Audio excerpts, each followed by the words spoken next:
Hi, good evening. My name is Kelly Carroll, and I have the pleasure of chairing the Bennington Community Policing Advisory Review Board. Today is Thursday, August 17th at 6 p.m., and we are in the third floor multipurpose room at the firehouse located at 130 River Street in Bennington. I'm going to ask my other board members to identify or to introduce themselves, starting down with Scott Richmond. Jeff Vickers. There we go. Will Greer. Robert Ebert. And then we also have our select board liaison, Tom Haley. We have Cat TV's Jim Vyers, and then we also have Lieutenant Cam Grandy with us tonight as for the portion on the police department. Will, can you read the town vision statement, please? I can. Okay. Bennington is a welcoming, engaged, inclusive, and resilient community where everyone, regardless of identity, shares in our vitality and benefits from an outstanding quality of life. The agenda and the prior month's meeting minutes were sent out in advance. Can I get a motion to discuss and approve, please? Can we get a motion to discuss? Make a motion to discuss. Yes, or approve. Can we, are any comments, concerns, corrections on the agenda? Meetings, minutes from last month? We have one meeting. No, I'll make a motion, we accept them as they are. Can I get a vote on the approval of last month's meeting minutes? All those approving say aye. Aye. Opposed? Abstained? So moved. Do we have anyone from the public who would like to comment tonight? I don't think anyone signed up, but I wanted to ask anyway.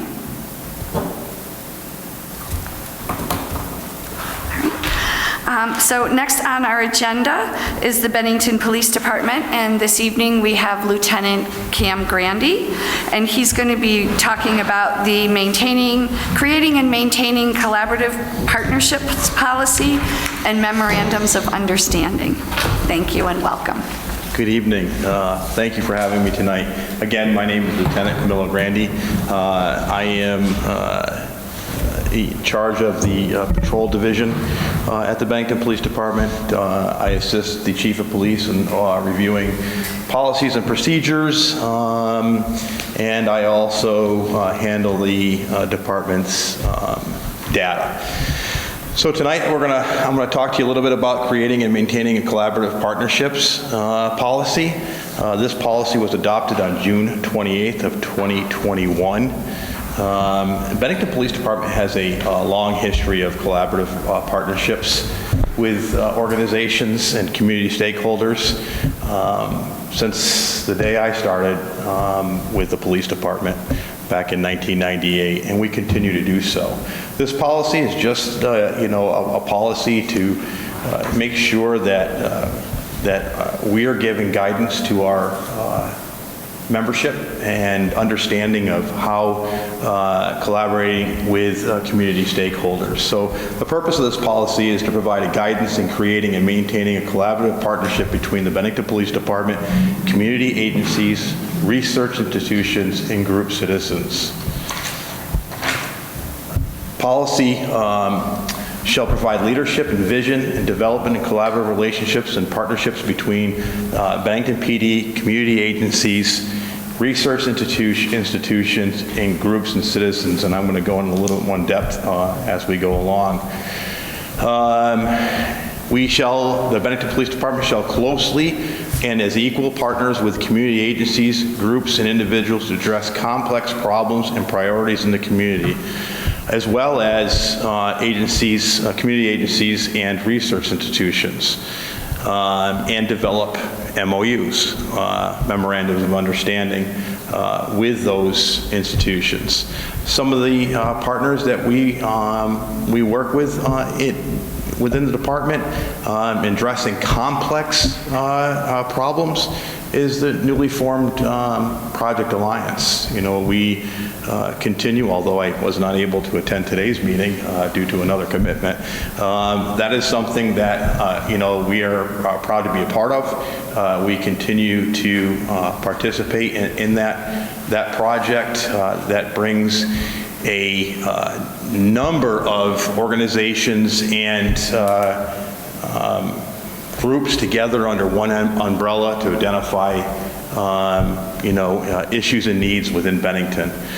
The other thing that the police department has done in the past, as of recent, July of 2022, we participated with the National Policing Institute's data research that were partnered with the Vermont Criminal Justice Council on the 2016-2022 traffic safety and arrest data. And Bennington PD was selected to participate in that data group. We were proud to participate in that group. We were actually interviewed by several persons that were running that research out of the National Policing Institute. The Bennington Police Department shall implement ongoing training programs to support collaboration and development of skills that include, but not limited to, social interactions, communication, and empathy. Training in the following areas shall also include, but not limited to, de-escalation, trauma-informed procedural justice, implicit bias, cultural awareness, collaboration, and problem-solving and evidence-based policing. So some of the things that we have done in the past but continue to do, the chief and I are bringing two different trainings to Bennington PD this fall. One is bringing a person to instruct a day-long class for all of our officers and communications on unconscious bias. We were fortunate to be selected to host a fair and impartial training this fall here in Bennington. That's one of those state mandated trainings that we're required to do every other year. This year we are going to host one of the training sessions right here in this room. So we're very excited about being able to host that here. Bennington PD shall encourage frequent interactions between officers, members of the community in order to the community and officers in the community, excuse me. One of the things that we did this year, we partnered with the Vermont Department of Health on this new training on it's called motivational interviewing for persons with substance use disorder. That has been taking place for the last 3 months. That is a 4-session training. We have not only our officers, but we have some of our communication specialists participating in that training.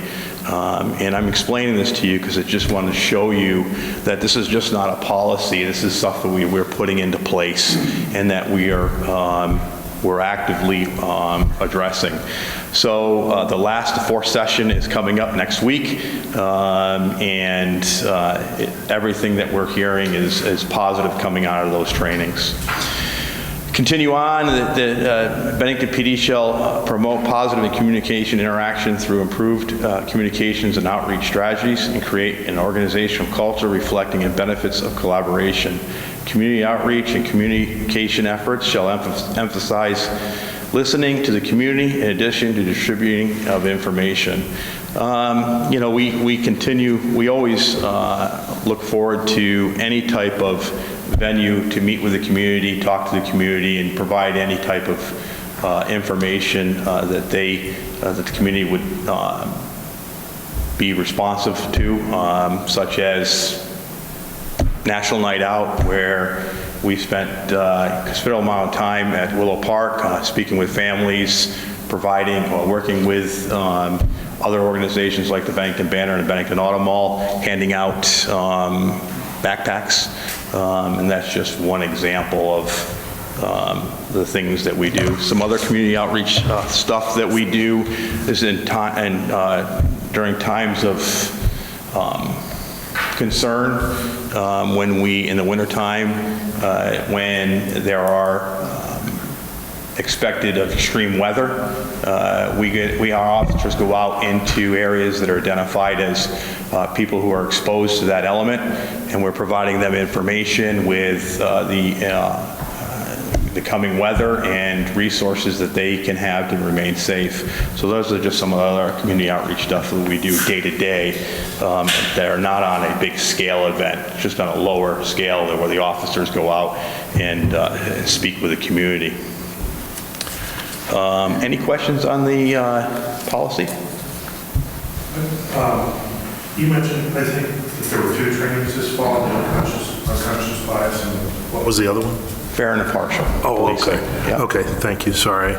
And then, as far as the outreach, I see like on Facebook that you guys do a lot of stuff on there.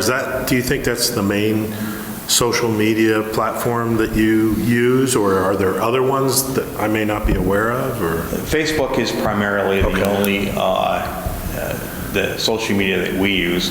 Okay. We work with the communication director, Jonas Spivak. He makes sure that things go up on the town website.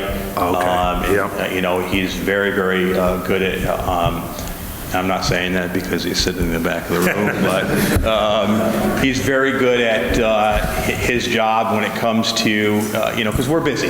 You know, it's hard to promote yourself when you're busy. Yeah. And getting to your question.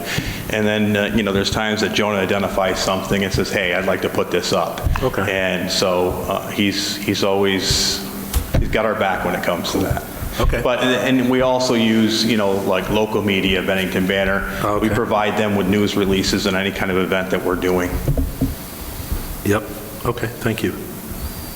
There were a couple of us that went to National Night Out, and it was really good to see. There were a lot of smiling faces. There was a lot of laughter between the backpacks and the free haircuts and the slip and slide and the bouncy house and the ice cream truck. And there was really a lot of, it seemed like a lot of community engagement and you know, the hot dogs and everything. And it seemed like a lot of people just did hang out and it's come together, and I think that's important. You know, this was our 3rd event for National Night Out, and every year it gets bigger and better. I think there was over 400 hot dogs that were cooked on that grill. I think Jeff had probably 10 of them. You did a great job on the hot dogs. Just kidding. He only ate the ones I burned.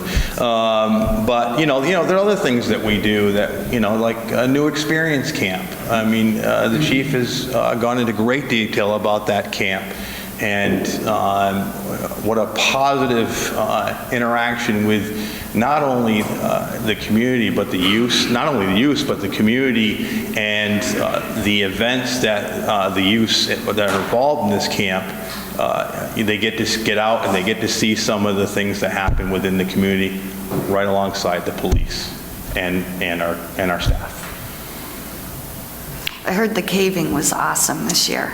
But that was at the end of the week when the chief asked about, you know, the good, the bad, the ugly, and what they'd like to see back. And caving was was right up there. Caving, fishing, and shooting. So, good job, Jonah. Any other questions on? Yeah, just real quick, for National Night Out, do you know if there was any kind of like shuttle bus service provided, say from, you know, School Street, Pleasant Street area to get people up there who couldn't otherwise get there? No, I don't believe there was. Okay. And are you done with your presentation, or are you talking to us about anything else? No, I'm not done. I'm going to continue on. I'd like to answer any questions about the policy, if anybody had any questions about the policy before I move on. Yeah, I have one. Earlier on, you mentioned that it was adopted in June of 2021. How often do you guys revise this policy, or is it kind of just set? Like you were talking about the... You know, this is relatively new policy. Okay. So for us, you know, the policy gets reviewed just like any other, and if there is updating that needs to be done, then we would update it at that point.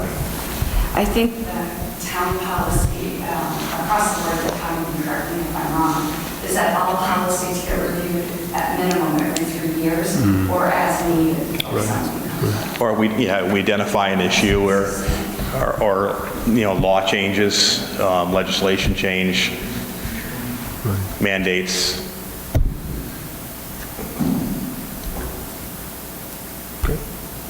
So I just, real quick, a couple, we have a long list of community partnership, and I know that you've all heard them before, but I'm just going to mention them because they're great partnerships.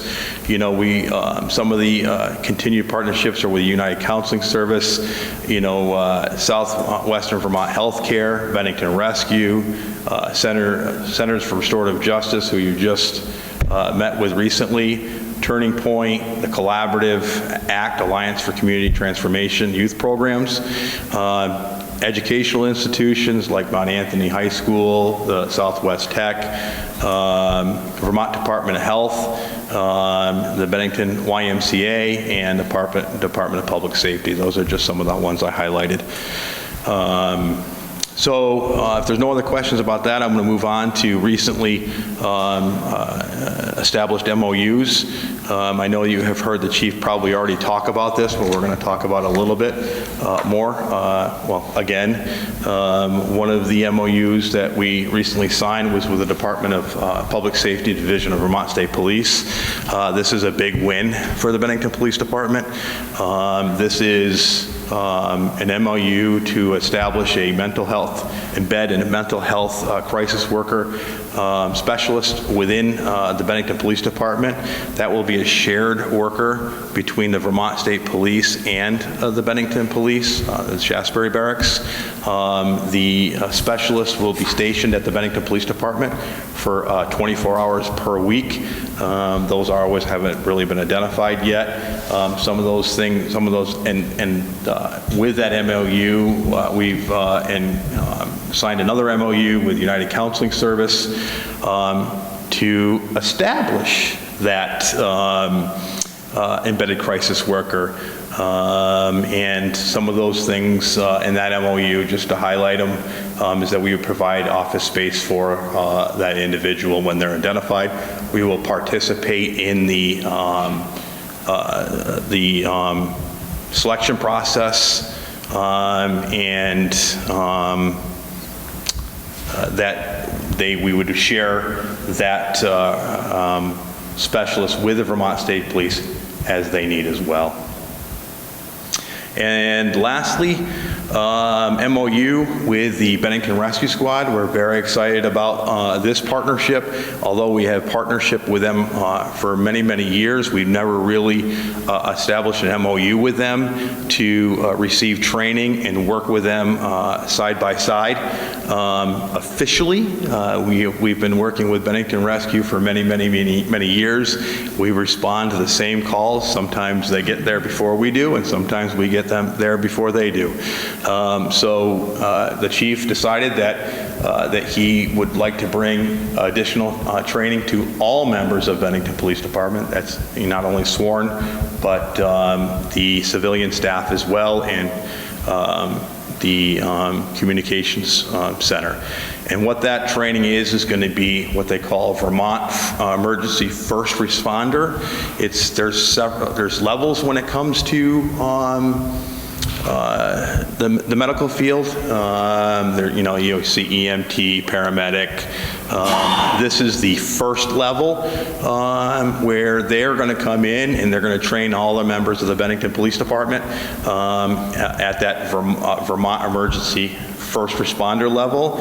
And the MOU provides us with additional training, so if we identify a member of the police department that wanted to continue their path on some type of medical training like EMT, paramedic, so on. Actually, it doesn't go up to paramedic, but it goes up to, there's two other levels, excuse me. When I do my MOUs. So there's the Vermont Emergency First Responder. That's what all police department members will be taking, and The definition of that is a first responder caregiver certified by Vermont EMS to provide basic life-saving care until licensed EMS provider or ambulance crew arrives. And then the next level is an EMR, which is emergency medical responder. And then the third level is the EMT level. So that's going to take place starting this fall.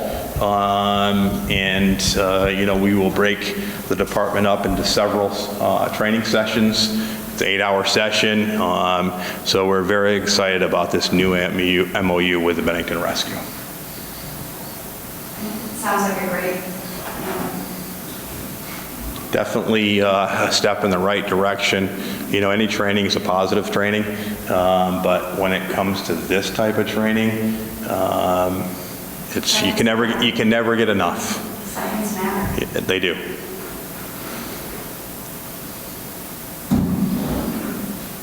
Any questions or comments on the MOU? Sure, I'll go, okay. On the mental health specialist, can you give us a brief idea of the duties and responsibilities of that position, what the person's going to be doing?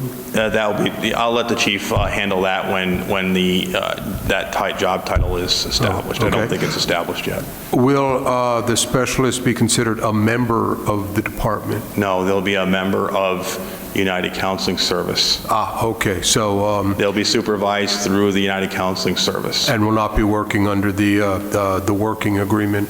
That No. will not be a part of it, okay. No. With the- And it's just this is only for 1 year. Okay.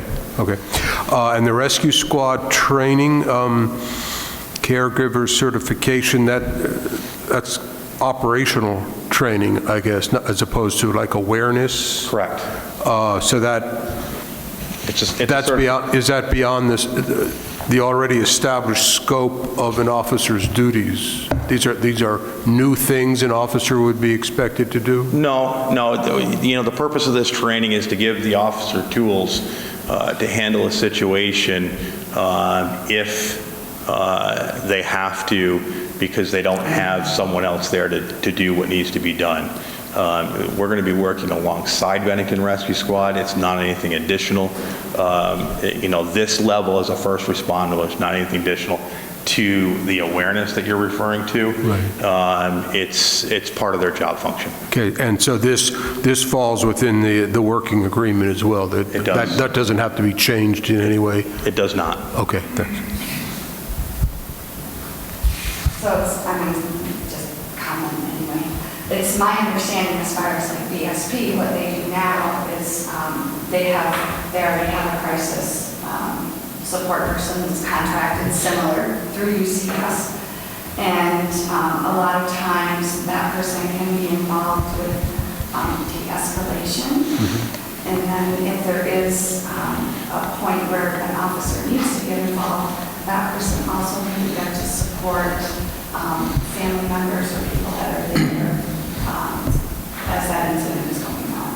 That was one way it was explained to me. So secondhand, probably a little bit. Yeah, I mean, but that's what you found. There's a lot of things that we envision, but I mean, I have not seen a job description, and I just want to, caution. I don't want to say anything out of line here, but we see this person being, part of our membership, being in the office, riding with the officers, speaking with the communication, other staff members, and it can be,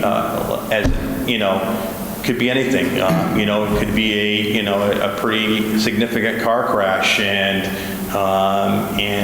someone just needs someone there to talk to while the officers do their investigation. We often do it, and we sit there, and sometimes we put our arms around individuals that have been involved in a traumatic event, and a car crash to someone can be very traumatic depending on who you are and how you handle things.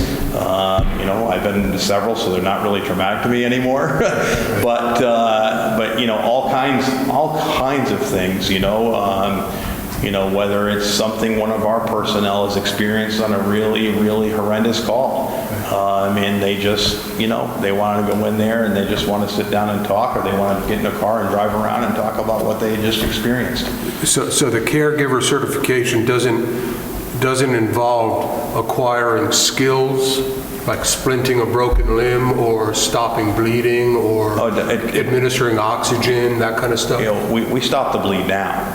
I mean, we do those things now.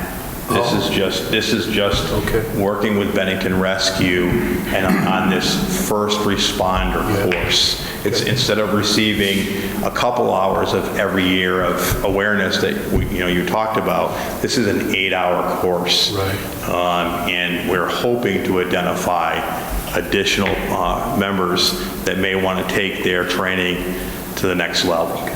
Okay. Do you offer any incentive? There is incentive in the working agreement for an EMT. Okay. Certification. Yeah. I have a question. I think I'm a little confused on how the MOU works with DPS and UCS. So are they connected together? Two separate MOUs. Okay, so they're, but dealing with the same worker, correct? So same worker, two separate MOUs for two separate organizations. Okay, yeah, that was a little, that clarifies it. Thank you. A lot of MOUs now. Well, we have the MOU with DPS because they're actually providing the funding. That is correct. It's coming. And then the MOU with UCS is for the actual service. It's coming out of the grant that they have, and they're providing us the monies to do this 24 hours. That's why it's shared between the two agencies, so they can use the money that was originally awarded to them for this project, and we're just going to try to get ours, started. And it's been very successful. Without a doubt, I can tell you. I can tell you that the current embedded crisis specialist, Bill Elwell, at the Vermont State Police, he's helped us out on several of our incidents, and it's just. It's very comforting to see him walking down the road when you're in a situation with a family that's going through a really traumatic event, and he can come and he can help and guide and take some of that away from the officers who still have this tremendous amount of workload to do on this whatever event they're working on. Not to say that we don't want to be there and providing assistance to families, because we still do, but it helps to have him on scene to work alongside the officers. Okay, another question then. The mental health specialist would be responding from headquarters, I guess, at the request of an on-scene officer? The plan is that that specialist will patrol with officers, as well as respond to crisis situations as needed. Okay, and can that specialist be left on scene after the police leave, or do they need to take that specialist with them? They would probably stay there with the officer, because they'd be driving there with the officer. Well, with their own patrol, but so it doesn't. In theory, yes, they could stay on longer if they needed to. I don't know if that's really been determined yet. Right. I can tell you as it works now, when we call UCS crisis to a scene that we're at, we will often talk and speak and come up with a game plan with the crisis worker, and sometimes they'll tell us, hey, listen, we're all set, we've got this, you guys can get back to your duties. Sometimes they say, hey, listen, we would like you to stay a little bit longer. It goes both ways. There's no kind of liability, though, once a specialist is embedded with the police, without any kind of police training, it's okay to do that, to leave the specialist on scene. Well, they're dealing with a crisis situation that they have all types of training with on. So it wouldn't be any different than if they were, their office was at United Counseling Service. Right. Okay.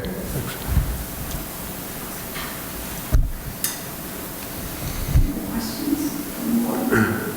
Anyone from the public, any questions? You can just go up and identify. A couple of quick ones. Sure. Tortoise Isselhart, Bennington.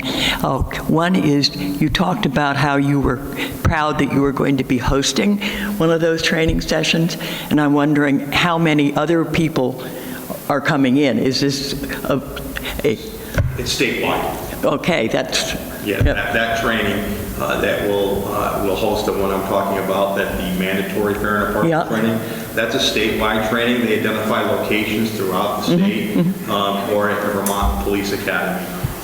We are going to be able to host one here, so the reason why we're proud of that is that our officers don't have to travel to another location or the Vermont Police Academy. We can keep our officers closer. They don't have that travel time, so we're happy Okay. about that. So how many people might attend then? That would be up to the Vermont Police Academy. They're the ones hosting the training. They're the ones, they put it on, and they establish class size. 10, 20, 30? Could be 100. Okay, I wanted to have some idea of the scale. I just honestly don't have a firm number for you. So your pride could be quite large. Yeah, I know the chief, as soon as it was announced through the Vermont Criminal Justice Center, that council, he immediately responded and said, identified Bennington as a location, and everything, we have a date and we're good to go. Great.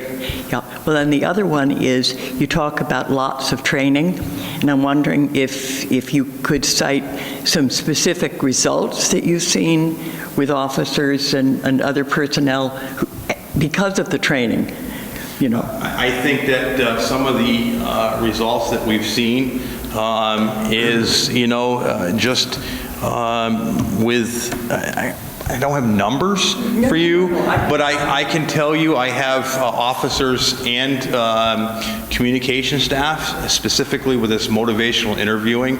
That's the training that's called with SUD, substance use disorder. So where they came in and they said, hey, Lieutenant, thank you very much for choosing me to attend this training. I chose them.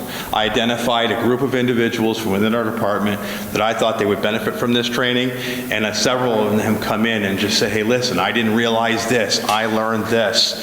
So the fact that we have officers coming back and communications specialists coming back and saying, I really, really enjoyed this training. I talked to one of them today because I put out the reminder, hey, listen, your fourth session is next week. Please don't forget. That individual came to me and she said that I got your message. I know it's the last session, and I'm kind of sad it's the last session because she's getting so much out of it. So that is definitely another win for us. And how are they applying it? Going out and doing different things because of the training. Yeah, I mean, just going out there and using those skills that they've identified in those trainings and working with de-escalation. I mean, I hear that. I see it all the time. I read reports now where I see our officers using de-escalation skills that, they've done in the past, but now they're talking about it. Before it was just the way we did business, but now they're using those terms and the terms they're learning in these trainings in their reports. I had an officer just last month. I read the report. I went to approve it. It was a supervisor because I only approve the supervisor's reports and so on. That's how the hierarchy works. I read the report, and it was involving a young person that was going through a difficult time. Could have gone bad. But the officer spent a lot of time speaking with the individual's family, and used some key terms that really de-escalated the situation, where, parents were just fed up, and came up with a resolution that made everybody happy, and there wasn't any use of force or taking someone into custody. Nobody got arrested, and I commended that officer, and I sent him that good report type of kudos. So we are seeing it, and that's one of the ways I would say that, yes. Anyone else? Any other questions? I guess I got a question. I'm just going to ask you to go ahead. Sure. Your name and town. Ken Millman, I'm a resident of Bennington. The memos of understanding where you're collaborating with all the community groups, is there like an objective target or a way to measure that you're doing better this year than you were 3 years ago, 5 years ago? Well, I don't, the MOUs that we're establishing now are relatively new, I mean, like this summer. Yep. So I'm not sure that I would be able to quantify that that has results yet because they're new, but. Do you have objective goals, like a couple meetings a month or a meeting a week with an organization? I go to meetings all the time, yeah. So, one of the things that I was talking about, Project Alliance, I would like to kind of more see some of the meetings that we go with all these people, all these groups and organizations, umbrella. Yep. To just do one meeting and address all the issues, maybe an 8-hour day instead of meetings all over the place. But, the collaboration, absent MOU, constantly happens. Like, Turning Point, Maria Diamond will come in and she says, she's got something on her list that she wants to talk with the police department, and we'll come in and we'll talk about the opioid response team. She's been in with her staff and did some training for some of our supervisors and the communication staff. So those type of conversations are always happening. She'll come in and say, hey, listen, can you tell me how many opioid, how come we had so many pages out this month but not last month? And we've had that conversation a couple of times, but we're always constantly meeting.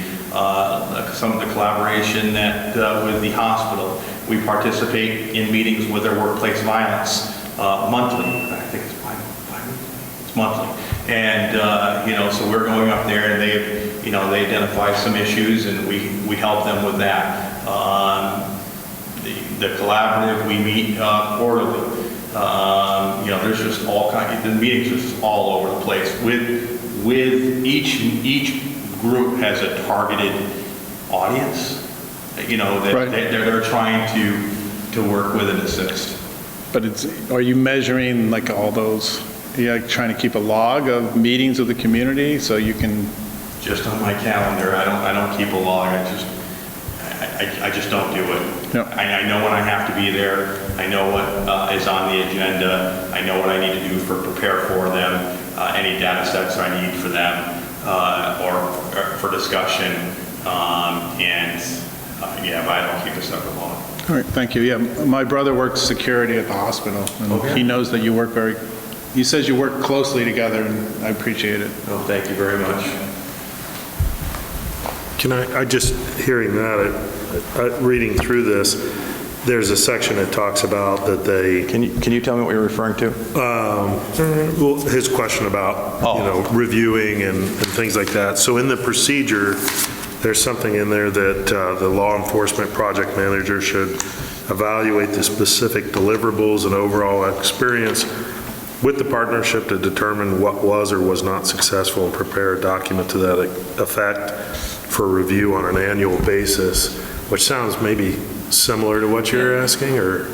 I'm just trying to understand what the difference is of what you were doing before, and now you Yeah. have an Okay. MOU, and how are you going to measure its impact? Yeah, it could, because it says when you develop it, you come up with short and long-term goals of the partnership, and then it says annually you review that to see what worked and what didn't work, so maybe that fits into that a little bit, but, okay. Yeah.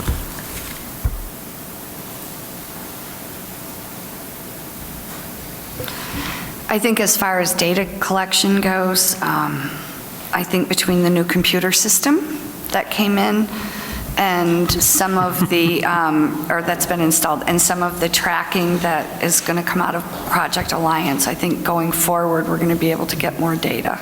Yeah, we're working. As a community, not necessarily on a whole lot of. We're working with the Department of Public Safety on the heat map, and there is a separate subcommittee just on data, which I'm part of. I do enjoy data.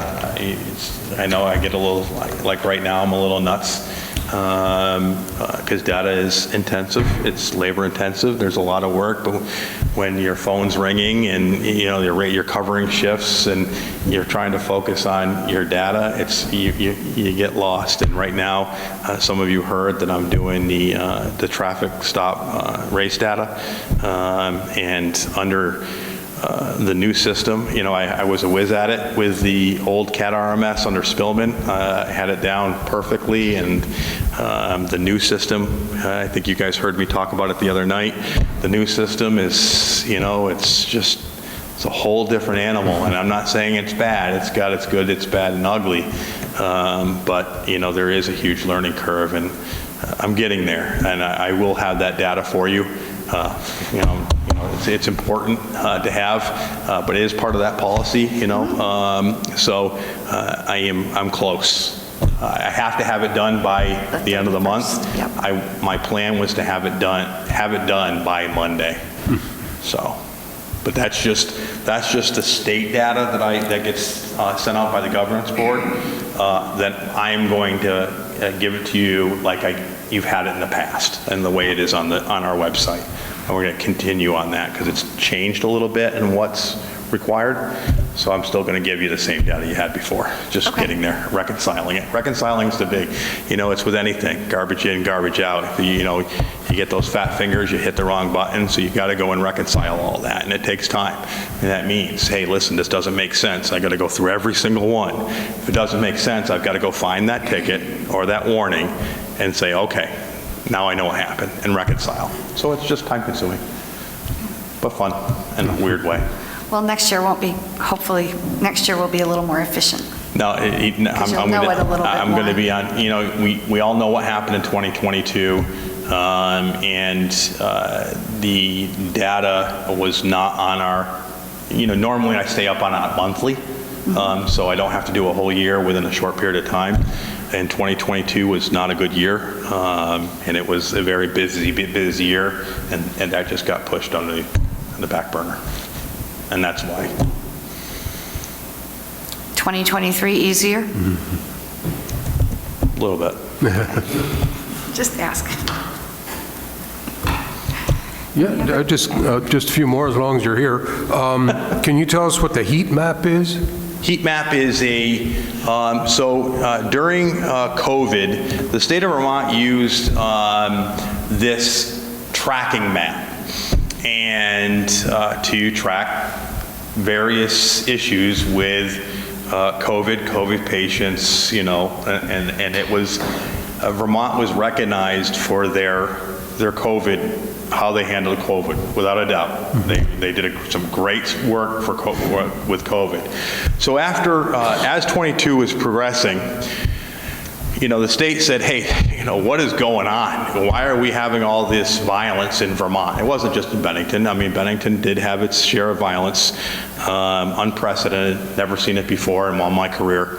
So that what they did was they took the same platform, data platform they used for COVID, and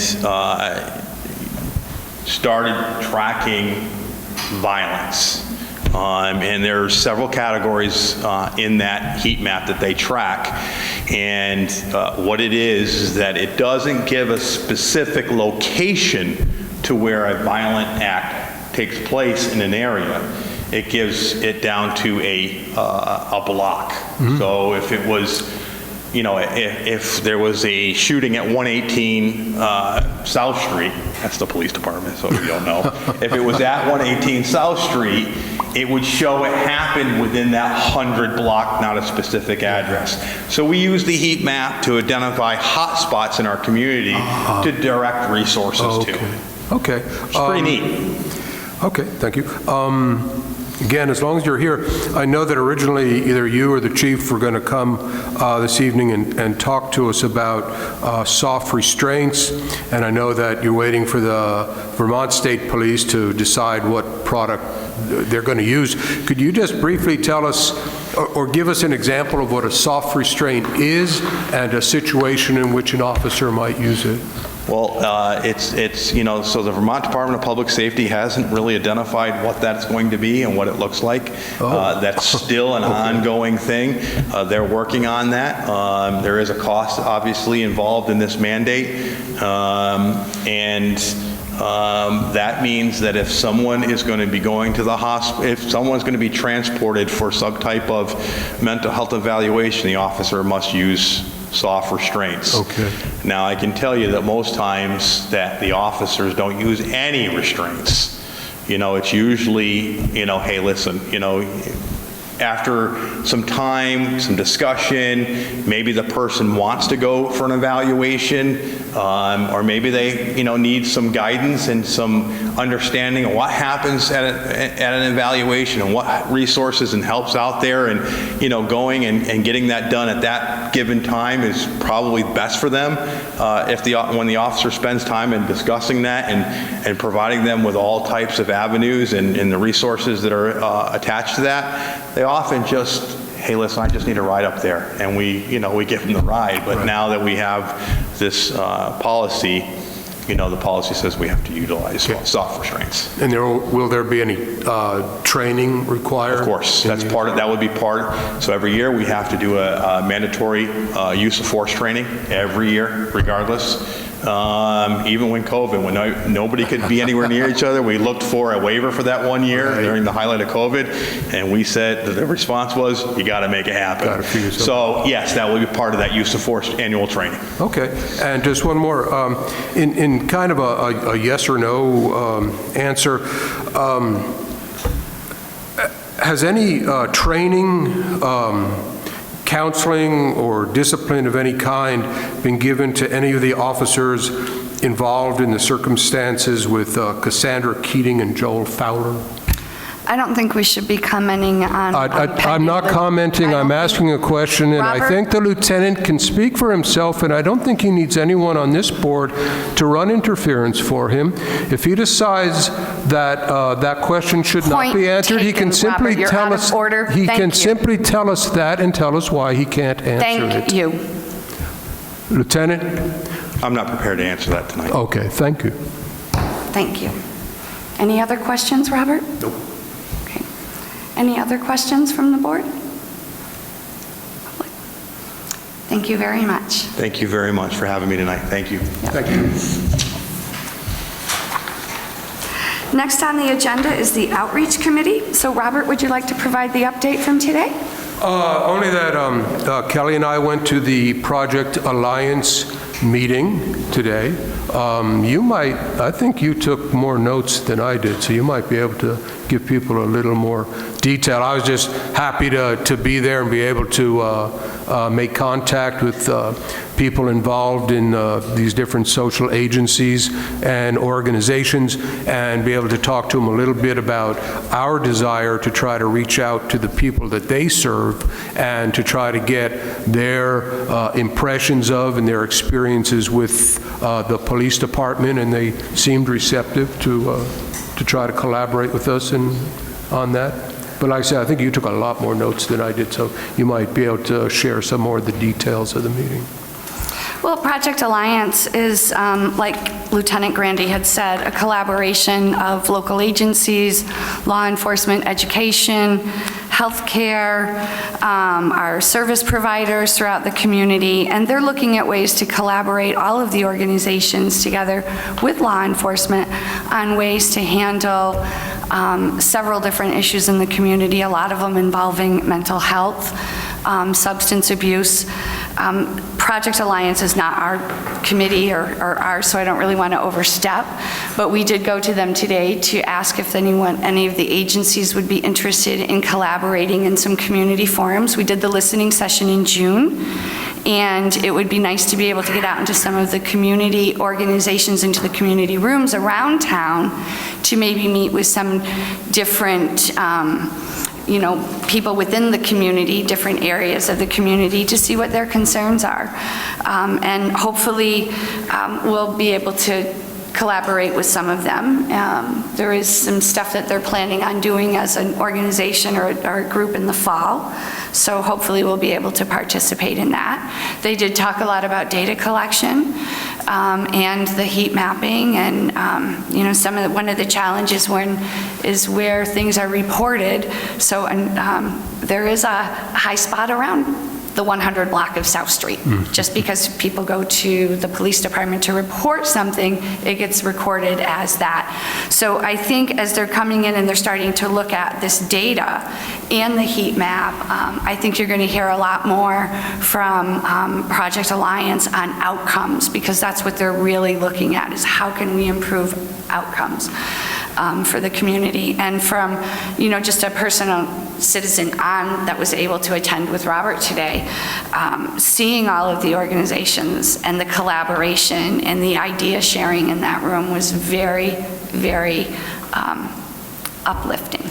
It was great to see the support between the agencies and how Bennington is kind of leading the way on that. Bennington was the project, I don't know the word, beta test for it. Maybe that's a good word for data. And since then, the state is putting this in some other communities. I think Springfield, Hartford, Brattleboro, something a few years ago similar in Rutland, all with the intention of reducing violence and looking at violence and substituting the word violence with the term chaos. So, like, if you can find that block where that chaos is happening, then you know where to get the services and hopefully the intervention to make it better for the people on the block. So a lot of that is happening, and I thought that was really good, and I'm hoping that it gives us as a board the opportunity to get out and do more outreach into the community. Do you remember what Jeannie Jenkins said something would be a good job for CPARB? Do you remember her saying that? It's the data. Oh, okay. It's helping with the data. Okay. And then someone said something about giving out muffins and Narcan, but I forget what the context of that discussion was. That was all about building relationship and building trust. And Okay. when with the hotel voucher program, this is really outside of CPARB, right. but with the hotel voucher program, there are several organizations that have banded together for community outreach. And it's about building that trust and knocking on that door and knocking on that door and knocking on that door and saying, hey, here's a muffin, and some Narcan. And some maybe Narcan. They don't want to talk, but maybe the second or the third time you go with the muffin, they start to talk, and then you can get them, hopefully to buy into accountability for their community and what's going on in their neighborhoods and helping, because, we were at National Night Out, and I asked some of the officers, what do you need, what do you need from the community? What can the community do? And they said, communicate. That was it, just communicate with them. If you hear something, you see something, say something, communicate.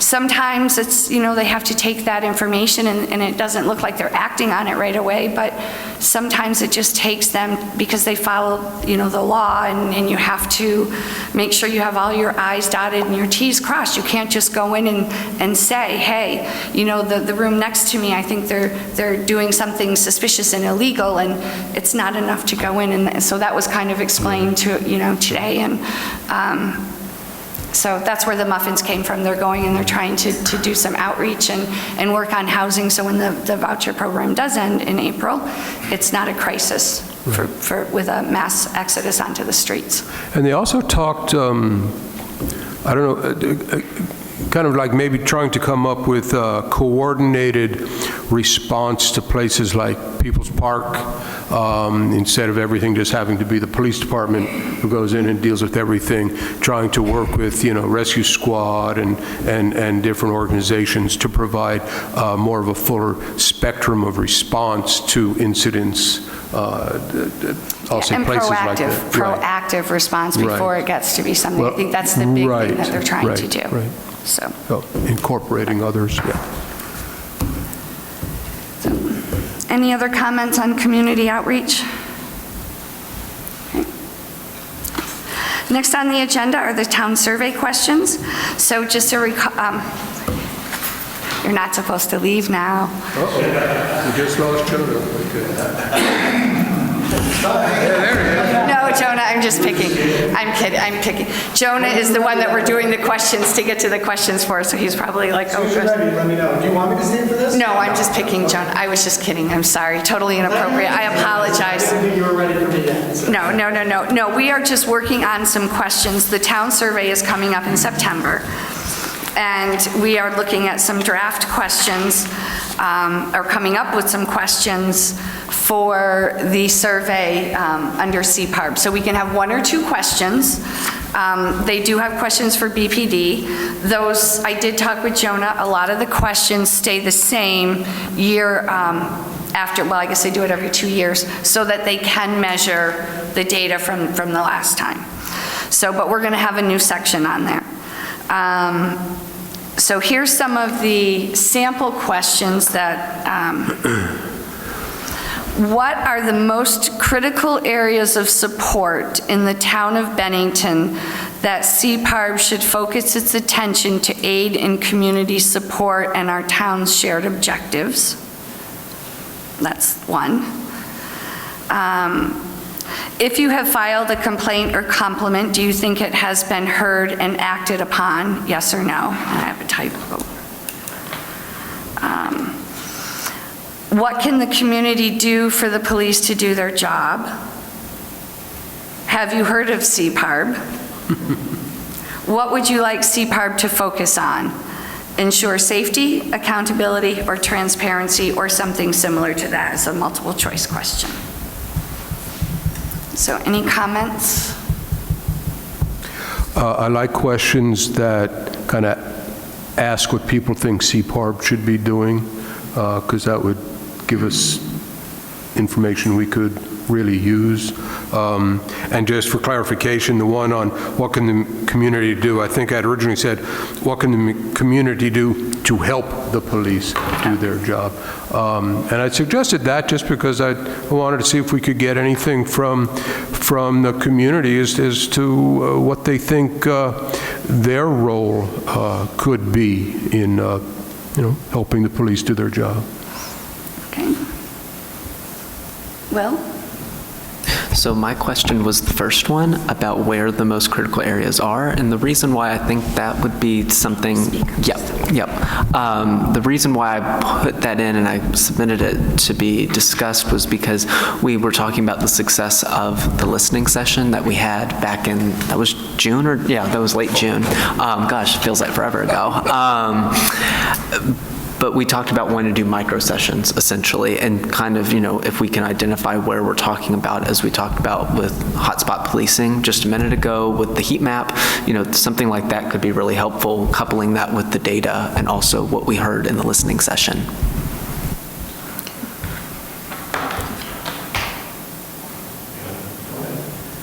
I guess one thing I was wondering about, and I should have looked at it, and I apologize I didn't, but I assume that there's a lot of questions about the police department specifically. And just, 3 or 4. Yeah, that maybe, that if will our questions be more geared towards what can be done to help the police, or should they be more geared towards what about, something to do more with CPARB, I guess? Should we focus on more, angle it towards police-related questions that might help us in some way, or more on us and what we should be doing? So I don't know the answer to that. I would think they would be focused on us. Yeah. The police would have their own set of questions. That's what Exactly, I was wondering. yeah. Right. Yeah, I would say, I'm trying to see if I brought the questions, but I don't have And them. I've looked at them, I just can't remember, so, okay, just something, I'll think about it. I'll look. Questions if someone needs them. Scott? I had the simple question, have you heard of CPARB? Because I think that's rather important. If people haven't heard of us, how can we be helping them? So have you heard of CPARB? If the answer is no for a good share of the community, then we have to do a better job promoting ourselves and putting the word out there for people to hear of us and what we intend to do, what we've been charged to do by the select board. And then my other question, I just kind of threw that together very quickly tonight when I was taking notes before everybody showed up. What would you like CPARB to focus on? And I just kind of pulled the ensure safety, accountability, and transparency came from one of our agenda meetings. It doesn't specifically have to be those three answers. I was talking to you, Kelly, we should go through the charge from the select board and reword that question and really focus on what we've been charged to do as answers to the question.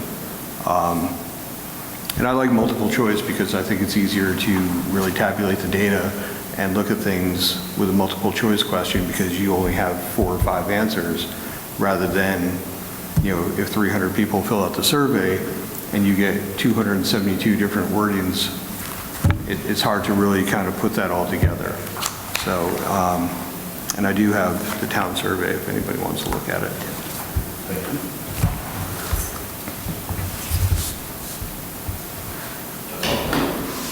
Like 20 or something. Okay. Well, I think that the have you heard of CPARB is a good one. I agree, going on with it, where we would need to not really advertise, but publicizing, promote more. And then I think something asking about what CPARB should focus on. I'm not sure if I like the open-ended or the multiple choice, though. I think both have pros and cons. Yeah, I want to comment on that real quick, because if we have 2 questions, I think we should really make sure one of them is multiple choice to get that quantitative data, but then also use the other one as an opportunity to get those 270 responses, because that's approximately what we're planning on getting.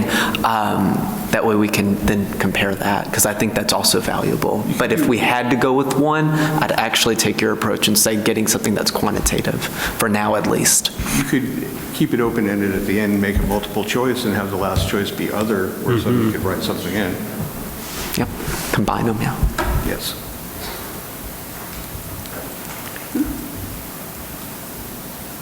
So then, what I'm hearing is that we're thinking of, have you heard of CPARB? And what would you like CPARB to focus on? Or what are the most critical areas of support in the town of Bennington that CPARB should focus its attention to aid in the community in support of its town shared objectives, and then give choices? Or no? I like the one, what do you think CPARB should focus on? Because that, again, is information we could definitely use.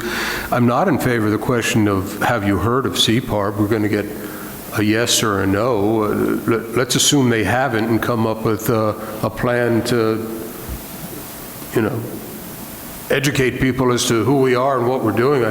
I think that's kind of a waste of a question, just to ask if you've heard of us. Yeah, I'm going to agree with that, because I was just at a fundraiser before I got here, and no one knew what the hell CPARB was. And I'm going to be very honest. So I think that answer would almost be, nil. I feel like most people wouldn't know what it is. So I do agree with you. It might be a waste of a question, but Find something else. yeah. Should we not use the CPARB initialization and do our acronym, whatever it is, I think you probably have to do and then both. spell it out so they I think we'd have to makes do more both. sense? Yeah.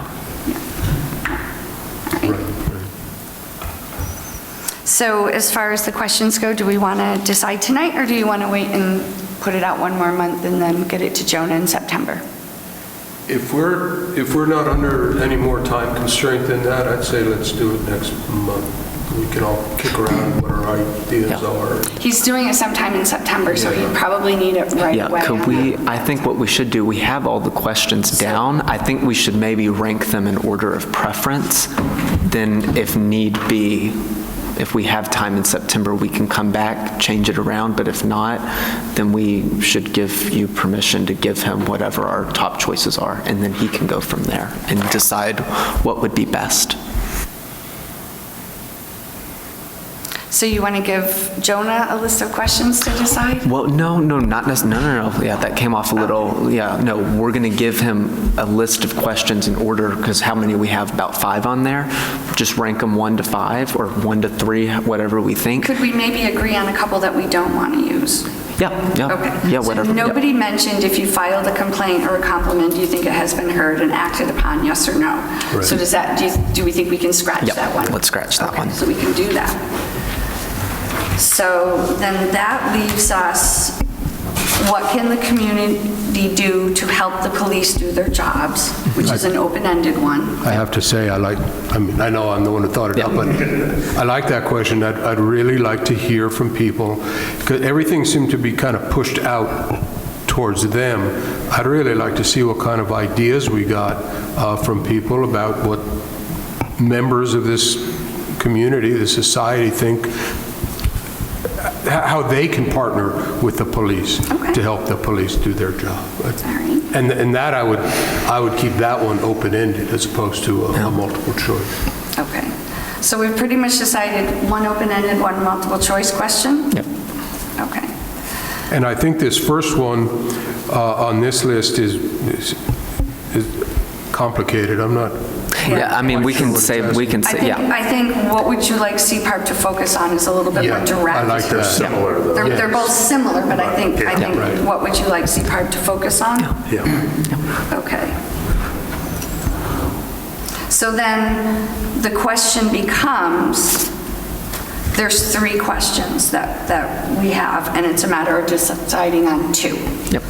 What can the community do to help the police do their jobs? We'll call that number 1. Have you heard of CPARB number 2? And what would you like CPARB to focus on? Ensuring safety, accountability, transparency, and other. Okay. Do we maybe want to open it up to public comment real quick to see if anyone Do we have has any any comment? suggestions? No, you can just go. I think if you're going to have, Tortoise is a heart. I think if you're going to have so few questions that do you know what CPARB is or have you heard of it, yes or no, is a waste of your space. And also a suggestion would be, since the select board and the town in general has a vision, that if you could relate what CPARB is doing in order to pursue that vision, find the words so that it would sort of echo it. You don't have to necessarily spell out, whereas the town's vision is such and such, but that you're committing yourself to work in that direction. That can help people understand what CPARB's trying to do. Thank you. Any other comments?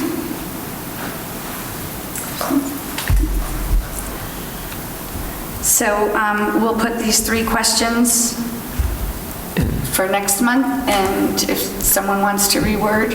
Yeah, I think what we could do real quick is decide out of those 3, like as a collective, what we'd like to see as our number 1, number 2, and then number 3 is a backup. And I think based on what everyone said, I would assume that have you heard of CPARB would probably be at the bottom. Yeah. So, and I think we should make this centered on us. So I would say, what do you think CPARB should focus on should probably be number 1. Right. But that's just me. I'll let people. That makes sense. And then number 2, the other one? Okay, so we're taking that one out. I'll reword that one too. I want to look at the vision statement for CPARB. Just trying to pull it out. Reword the You have answers. it, right? Have this, or deficiency, yeah.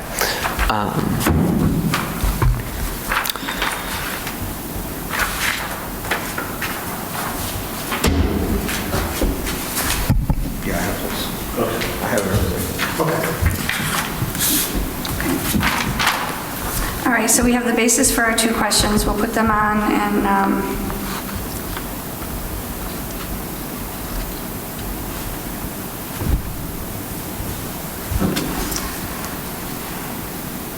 so taking into consideration what Tortoise said. Yeah. Well, I was going to say, I had 2 questions written in the... Well, yeah, you did. I was going to say, yeah, the only reason I didn't write it down was because I made it more multiple choice, but it kind of goes to what you're talking about. I put, and we can change this around or scrap it altogether, but should CPARB's responsibilities and objectives be revised or remain the same in the coming year? And if so, in what way? And I felt like that was kind of something I had designed to make it multiple choice, but also open-ended, kind of what we were talking about, mixing them together. I should have thrown that into the ring earlier, but my apologies. Any comments on that? It seems like another overly complicated question to me. I like, what should CPARB focus on, and what can the community do to help the police? Very simple question. Okay, yeah. Any other comments? Nope. Concerns, questions? So do I need a motion to? Nope. Consensus is fine. Consensus is fine. That works for me. All right. The next thing on the agenda is the upcoming agenda items. Robert, do you want to talk about the guest for September? Actually, before we do that, where are we with these questions? Are we coming up with a consensus, and are we done? Or are we going to wait until Well, I thought we were month? up for consensus and it's done, and then if you want to change them in September, if there's anything that comes up, if there's time, then we can just get that to Okay, Jonah. but if nothing comes up, we These will have be our chosen the 2 questions. Okay, Yeah. great. I would like to tell everyone who our guest next month is going to be, but I forgot. I was going to ask you if you remember who it's going to be I in September. thought you had GBICS. What's that? I thought it was GBICS. It may be, I just forgot. I mean, I can't. We have like, up through November, we've got people scheduled. I just don't remember the order people I apologize, I didn't are grab in. them. Yeah, I'm sorry about We'll that. I get should back to you on that one. have written that down. And then, But let me just say, what we're talking about is we're trying to invite the leaders, directors of social service agencies, things like that, to come talk to us 1 a month, tell us, educate us a little bit about what they do, the populations that they serve, and if they can, well, tell us about any experience our organization has had with the police, and we're hearing about a lot of collaboration with the police. If they have any sense of the experience that the people they serve have had with the police, and if they can help us to reach out to the people they serve, like have little listening sessions. So that's what we're talking about. We just can't remember who the guest is next month. So, but it's going to be good. So you won't want to miss it. anything else? Any announcements?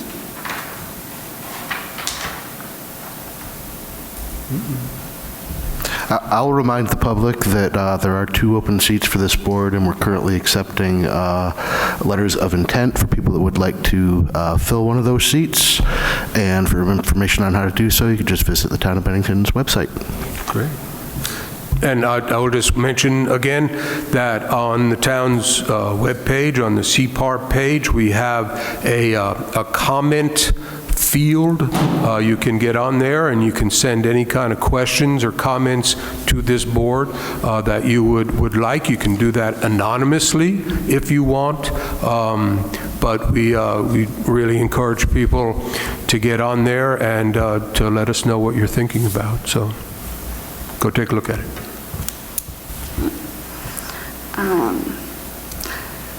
Our next, motion to adjourn? I'll make a motion, we adjourn. Right. Second? Done. Okay, motion adjourned, all set.